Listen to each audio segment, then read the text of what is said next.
This was a question that was asked to one of the greatest rabbis, one of the real founders of the Hesder movement, the religious Zionist movement, arguably one of the greatest rabbis of the last generation, a brilliant man, just a pillar of Torah and of morality, respected by everyone. And he really was a leader that raised up a leader of leaders. So I would say more than half of the rabbis that are heads of yeshivas in the Hesder movement today learned under this rabbi, and his name was Rav Aaron Lichtenstein.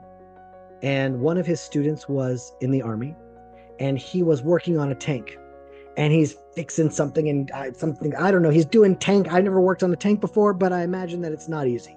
And he's covered in oil, and he's covered in dirt, and it's just like grimy and tank-like out in the dirt. It's just, he's clearly not very clean. And there is an idea that before you pray to God, that you should wash your hands and that you should wear like relatively nice attire. You shouldn't stand before God in your boxers. You know what I mean? Like, you got to like wear something that's respectable. You're talking to the king. You don't want to wear something that's not appropriate. And this soldier asked Rav Aaron Lichtenstein, and he said, listen, I've been working on a tank for several hours. I'm covered in grease. I'm covered, like my clothes are just so dirty. Am I allowed to pray the afternoon prayer? Am I allowed to pray Mincha now? Or should I change my clothes? And Rav Aaron received that question, and he thought it was so important that he sent it to his rabbi, Rav Soloveitchik in America, who was of the top leaders of American Jewry.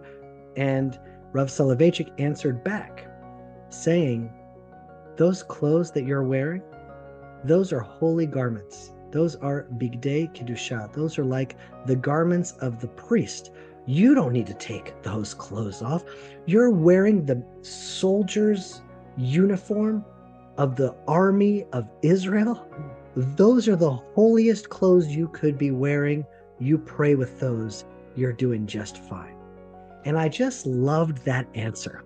As we're learning about the clothes of the Kohen, and then 30 years ago, the Jews are like reestablishing our fighting force and reestablishing the army, and we're trying to understand, like, is this holy? Is it not holy? Should Jews be strong in an ideal sense? Or maybe, well, if we have to be strong and learn how to fight, then maybe, and there was a conversation that happened last week. What is the ideal Jew? So in the land of Israel, we're like, we got to be Maccabees. We got to be King David. We got to be like Joshua. That's the ideal. Abraham went out to war. The Jews inside the land of Israel are meant to be spiritually strong and physically strong.